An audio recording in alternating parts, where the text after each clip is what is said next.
Welcome back, friends. So in this lecture, we will see how we can run the Docker containers on a VM or any machine. So right now we have connected to our Debian VM that we created in earlier lectures. And this Debian VM is actually hosted on a GCP cloud. So now we need to first understand how we can run the Docker container on a machine. So let's introduce this Docker Hub. Hub.docker.com is the official website of Docker Hub. So if you are not familiar with Docker Hub is the repository of many container images. Now, if you scroll down below, you can see there are lots of different images. Those are actually stored in Docker Hub. And most of them are public, but you can store the private images as well. Those are absolutely confidential for your business need. Now, if you go to these public images, if you go to this Docker Hub and search for these public images, you can definitely pull those images and run your container in your machine. So what we will do right now, we will actually use any of the images. For example, we are interested of this nginx image. So if we click this nginx image, we can find there is a command called docker to nginx provided by the official build of nginx services. So we can actually pull that image from Docker Hub in our local system.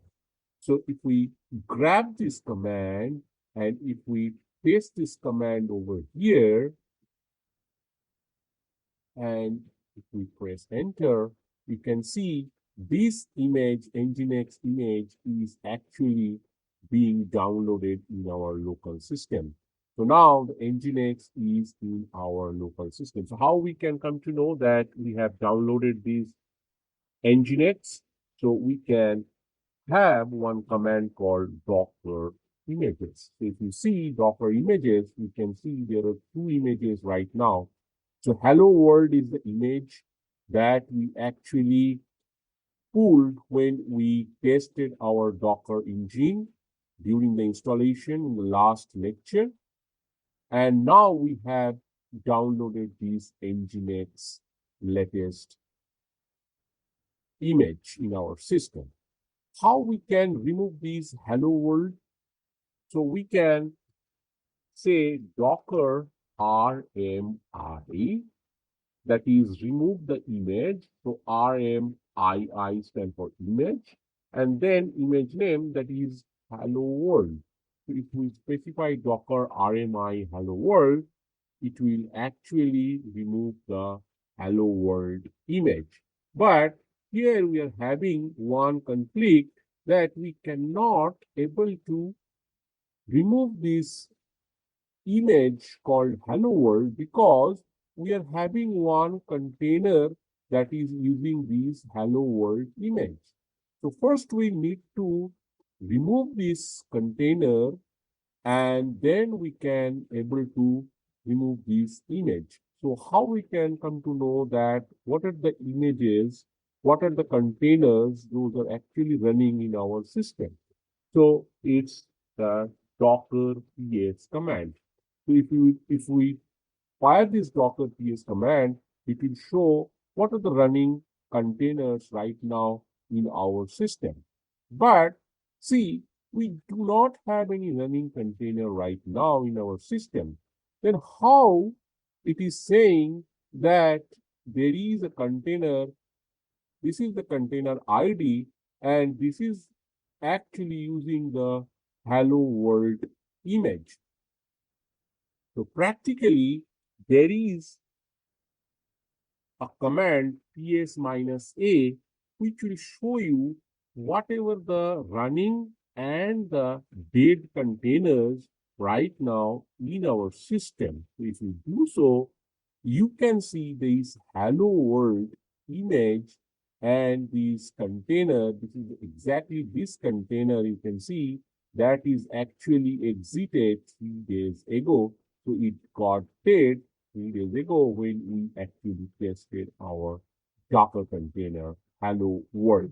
So how we can remove this container image? So the command is similar rm, and then we can specify the container ID or the container name. So if we do so, it is saying this container is actually removed. And now if we say docker ps-a, we can see there is no more date containers as well.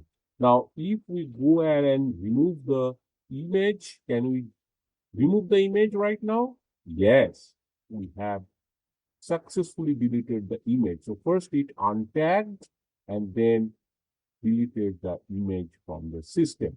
So if we check the Docker images, and we can see right now we are having only one nginx Docker image currently in our system. First, let me tell you, we have logged in with our learning light ID. Now, we need to exactly provide the user ID and password to log in over here. So first we have created the ID, learning light ID, and then we provided one password, and that particular with that user ID and password, we logged into the system. Docker login. And here you can say the username and password needs to be provided. So let me provide the username and then let me provide the password as well. If you have not yet signed up in this Docker Hub, so maybe you can go ahead and sign up over there, and then you can able to log in your local system. Now the Docker login is successful. Okay, so now again, let's check what are the images we do have right now.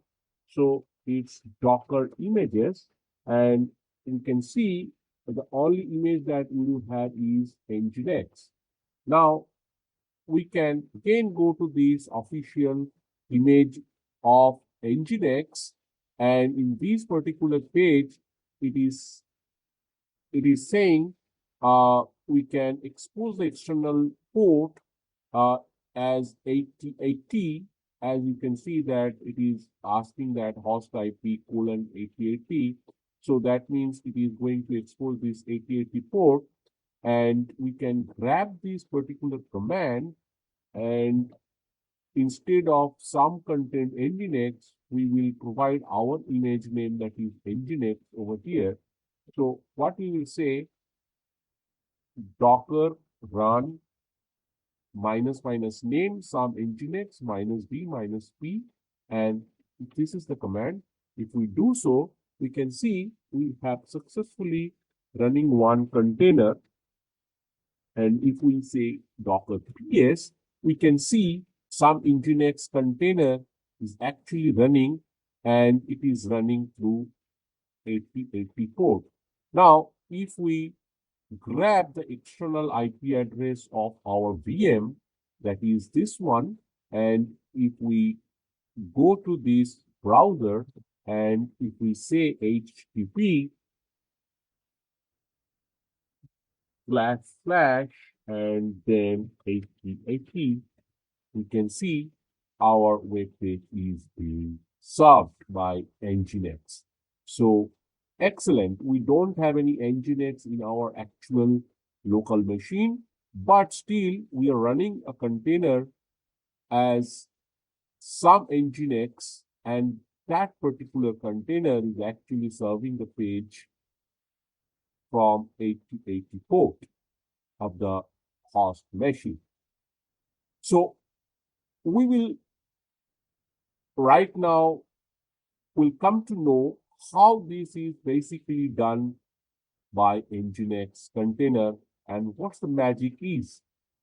So if you closely see this particular command, what it is doing, it is actually asking the Docker, please run this container as the name of some nginx. That is the name of, we are giving this name, the container as a name as some nginx. So please run as a name of some nginx. And minus D is saying that please run it in background. And minus P is the mapping of the port. So nginx actually running its container and it is actually using the port 80. But we are saying that please run in 8080 port in the host machine and the container is nginx. So it is the nginx, that's the image that we will have. And we can say even nginx and then colon tag. So we will say, we will first remove this container once again. So docker rm minus f some nginx, and that will remove our container forcefully. Minus f is the forcefully contain stopping this container. And if we do so, it will stop serving the website. So you can see it is not serving anymore. Now, if we say again the same command, and here we can specify colon latest tag, it will again start serving this website at 8080 port. Now, what exactly this latest means? Latest is the latest version of this container image. So you can see there are lots of actually versions are there of this particular image. So if we specify in any of these older version, then that particular version will be downloaded instead of the latest one. If we do not specify anything, the latest is the default one. And that is the reason it was running at that time without having any issue, though we did not specify any tag or version name. So thanks for watching this video. In this video tutorial, we have learned how to run a Docker image. And now in the subsequent lectures, we will understand what are the different options to run the container and slowly dig down into the Docker images and running containers.